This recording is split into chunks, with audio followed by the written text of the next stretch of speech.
বাংলাদেশের বিশ্বকাপ ইস্যু নিয়ে বিপাকে আইসিসি। আজ বিসিসিআই এর সঙ্গে বৈঠকে বসবেন চেয়ারম্যান জয় শাহ। দ্রুতই চূড়ান্ত সিদ্ধান্ত জানালো বুলবুল। বিপিএল এর বিগ ম্যাচে রাজশাহীর বিপক্ষে টস হেরে ব্যাটিংয়ে হট ফেভারিট রংপুর রাইডার্স। সন্ধ্যায় ঢাকা ক্যাপিটালসের প্রতিপক্ষ নোয়াখালী এক্সপ্রেস। নতুন বছরে ফুটবলের আগের সাফল্য ছাড়িয়ে যেতে চান জামাল। সাউথগেটের স্বপ্ন বুনছেন অধিনায়ক। দলের জন্য হাই প্রোফাইল কোচের ডিমান্ড জেবি6-এর। এবং স্প্যানিশ সুপার কাপে এল ক্লাসিকোর উত্তাপ। রাতে মর্যাদার লড়াইয়ে বার্সেলোনার মুখোমুখি হবে রিয়াল মাদ্রিদ। বছরের প্রথম শিরোপা জিততে মুখিয়ে দুদল। শুরুতে ক্রিকেটের খবর। বাংলাদেশের চিঠির জবাব না দিলেও বিশ্বকাপ ইস্যুতে কাজ করে যাচ্ছে আইসিসি। আজ বিসিসিআই এর সঙ্গে বিষয়টি নিয়ে বৈঠকে বসবেন আইসিসির চেয়ারম্যান জয় শাহ। কেন বাংলাদেশ ইস্যুটি এতটা জটিল হলো তাও ভারতীয় ক্রিকেট বোর্ডের কাছে জানতে চাইবেন বলে দাবি করেছে এনডিটিভি। 2 দফা চিঠি দেয়া হয়ে গেছে বিসিবির পক্ষ থেকে। এবার জবাব দেওয়ার পালা আইসিসির। কিন্তু নিজেদের কোর্টে বল থাকলেও এখনো কোনো শট খেলেনি ক্রিকেটের নিয়ন্ত্রক সংস্থা। এর মাঝেই ভারতীয় গণমাধ্যম এনডিটিভি স্পোর্টসের দাবি, বিসিসিআই কর্তাদের সঙ্গে বৈঠকে বসতে যাচ্ছেন আইসিসি চেয়ারম্যান জয় শাহ। বিশ্বকাপ সমস্যার গ্রহণযোগ্য সমাধান খোঁজাই এর মূল কারণ বলে দাবি গণমাধ্যমটির। আইসিসিকে দেয়া প্রথম চিঠিতে ভারত যে খেলতে রাজি নয় বলে জানিয়েছিল বিসিবি। পরিবর্তে ম্যাচ খেলতে শ্রীলঙ্কায় যেতে চেয়েছিল তারা। কিন্তু পরের চিঠিতে নিরাপত্তা শঙ্কার বিস্তারিত ব্যাখ্যা করে বাংলাদেশ ক্রিকেট বোর্ড। বিভিন্ন ভিডিও ফুটেজ, লিঙ্ক এবং ডকুমেন্টসও পাঠানো হয় সে যাত্রায়। আর এরপরই বদলে গেছে পরিস্থিতি। এনডিটিভির দাবি, স্কোয়াডে থাকা ক্রিকেটার ছাড়াও সমর্থক, সাংবাদিক এবং বোর্ড অফিসিয়ালদের নিরাপত্তা ইস্যুটাকে এখন আর হালকা করে দেখা সম্ভব নয় আইসিসির জন্য। আর এ কারণেই জরুরি বৈঠকের ডাক জয় শাহর। ধারণা করা হচ্ছে বিসিসিআইয়ের কাছে দুটো বিষয় জানতে চাইবেন জয় শাহ। প্রথমটি অবশ্যই বিশ্বকাপের পূর্ণ নিরাপত্তা পরিকল্পনা এবং দ্বিতীয়ত বাংলাদেশ ইস্যুটি কেন এত জটিল হলো। মোস্তাফিজকে আইপিএল থেকে বাদ দেয়া নিয়ে বিসিসিআইয়ের পদক্ষেপগুলো সম্পর্কেও বিস্তারিত জানতে চাইতে পারেন আইসিসি বস। বাংলাদেশের দাবি নিয়ে বেশ বিপাকেই আছে ক্রিকেটের নিয়ন্ত্রক সংস্থা। কারণ চাইলেই বাংলাদেশকে বাদ দিয়ে বিশ্বকাপ আয়োজন করে ফেলার অবস্থায় নেই তারা। পূর্ণ সদস্য হওয়ায় বাংলাদেশকে বাদ দিলে আইনি এবং রাজনৈতিক জটিলতা আরও বাড়বে বলে উল্লেখ করা হয়েছে প্রতিবেদনটিতে। এছাড়া আইসিসি বোর্ডে ভোটের হিসাব মেলাতেও দরকার হবে বাংলাদেশকে।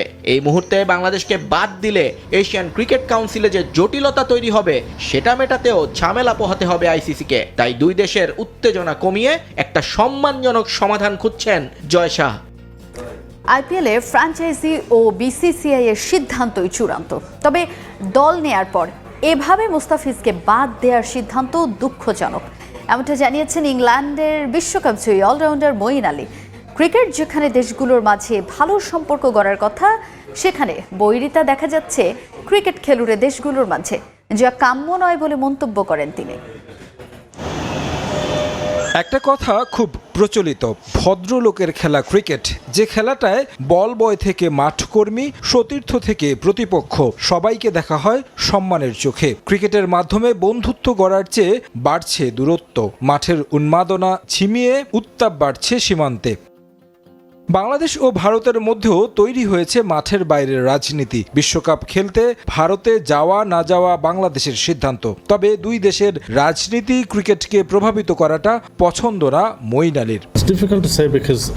মানুষ ক্রিকেটকে রাজনীতির সঙ্গে মেশানো পছন্দ করে না। আমার খুব একটা অভিজ্ঞতা নেই হিন্দু মুসলিম সমস্যার বিষয়ে। ক্রিকেটের সাথে রাজনীতি মেশানো লজ্জার, অথচ এখানে সুযোগ ছিল খেলার মাধ্যমে দুই দেশের সম্পর্ক উন্নতি করার। আইপিএল থেকে মুস্তাফিজকে বাদ দেয়ায় হতাশ হয়েছেন মঈন। বাংলাদেশের দাবি, আইসিসি বিবেচনা করলে ইংল্যান্ড কি যেতে চাইবে শ্রীলঙ্কাতে, সেই প্রশ্নের উত্তর দিলেন কৌশলে। মোস্তাফিজকে দলে নিয়ে বাদ দেয়া দুঃখজনক। সে একটা ভালো কন্ট্রাক্ট পেয়েছিল। এবার রাজনীতি টেনে এনে এমনটা করা ঠিক হয়নি। তবে ফ্র্যাঞ্চাইজ ক্রিকেটে ওই দল ও বোর্ডের সিদ্ধান্তই চূড়ান্ত। তবুও বলবো এমনটা উচিত নয়। গেল কয়েক বছর 3 ফরম্যাটেই অবনতি হয়েছে বাংলাদেশ দলের। কেন বিশ্ব মঞ্চে ভালো করতে পারছে না বাংলাদেশ? বাংলাদেশে এখন বিশ্বমানের ক্রিকেটার কমে গেছে। আগে সাকিব, তামিম ছিল, এখন ভালো ক্রিকেটার আছে, তবে বড় মাপের নেই। ইংল্যান্ডের সঙ্গে দারুণ ক্রিকেট খেলেছিল 2015 সালে। সে সময় বিশ্বমানের ক্রিকেটার ছিল। উন্নতি করতে হলে আরও অনেক কাজ করতে হবে। এবারে দেশের ফুটবল। বাফুফের নতুন কোচ নিয়োগ নিয়ে ইতিবাচক জাতীয় দলের অধিনায়ক, তবে দলের পারফরমেন্স উন্নয়নের সঙ্গে তাল মিলিয়ে হাই প্রোফাইল কোচ চান JB6। এশিয়ান কাপের মূল মঞ্চে খেলার সুযোগ ছিল বাংলাদেশের। হামজা সমিত্রা এসে আরও দৃঢ় করে সেই স্বপ্ন। তবে কোচের ভুল ট্যাকটিক্স আর গোয়ার্তুমির প্রভাব হারে হারে টের পেয়েছে বাংলাদেশ। গুরুত্বপূর্ণ ম্যাচে একাদশেই সুযোগ হয়নি অভিজ্ঞ জামাল ভুঁইয়ার। বেশ কয়েকজন ফুটবলারকে খেলানো নিয়েও হয়েছে সমালোচনা। সিঙ্গাপুর ম্যাচ দিয়েই হয়তো শেষ হতে যাচ্ছে হেড কোচ হাভিয়ার কাবরেরার বাংলাদেশ অধ্যায়। আলোচনা চলছে নতুন কোচ নিয়োগ নিয়েও। সেখানে হাই প্রোফাইল কোচ চান লাল সবুজ অধিনায়ক। আমি বলতে পারি না কোন কোচ আসবে, কোন সিভি দেখছে, বাট অফকোর্স যদি নতুন কোচ আসে তাহলে অফকোর্স ম্যাক্সিমাম তো চাই একটা হাই লেভেলের কোচ, কারণ যেই ডাইরেকশন আমরা যাচ্ছি, it's normal to ask for a high level coach না, but end of the day এটা প্লেয়ার ডিসিশন না, এটা বাফুফের ডিসিশন। এদিকে নানা অব্যবস্থাপনা আর সংকটের মধ্য দিয়েই মাঠে গড়াচ্ছে নামমাত্র ফুটবল লীগ, যা নিয়ে বিরক্তির স্বর জামাল ভুঁইয়ার কণ্ঠে। বিশ্ব ফুটবলের সঙ্গে তাল মিলিয়ে চলতে ঘরোয়া ফুটবলের উন্নয়ন চান জামাল। সঙ্গে বাফুফেকে ডিভিশনাল লীগ আয়োজনের আহ্বান জানিয়েছেন তিনি। বাংলাদেশে একটা ভালো লিগ দরকার। আপনার যদি দেখেন ইন্ডিয়া ISL, এমন একটা লিগ দরকার বাংলাদেশ। আর একটা প্রপোজাল দিছি, ডিভিশন ওয়াইজ, কয়টা ডিভিশন আছে বাংলাদেশ? 8টা। সো 8টা টিম একটা ভালো লিগ করতে পারে। এটা জাস্ট প্রপোজাল, কারণ আমি চাই একটা ভালো লিগ বাংলাদেশে থাকে। 2025 সালে নিয়মিত মাঠে সুযোগ না পেলেও নতুন বছর নিজের পারফরমেন্স দিয়েই জাত চেনাতে চান জামাল। আবারও স্বাগত। খেলার সময়ে দারুণ জয় দিয়ে নতুন বছরে FA কাপ শুরু করলো চেলসি।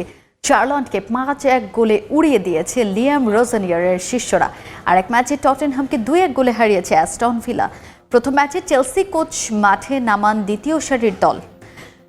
জোরেল হাতো, তাসিন ও মার্গুই মাঠে নেমেই গোল পেয়েছেন। তারপর ইনজুরি সময় পেদ্রো নেতো ও এনজো ফার্নান্দেজ গোল করেন পেনাল্টি থেকে। তাতে প্রায় 10 বছর পর চেলসির কোনো নতুন কোচ তার যাত্রা শুরু করলো জয় দিয়ে। সবশেষ 2016 সালে আন্তোনিও কন্তে তার প্রথম চেলসি ম্যাচে জয় পান।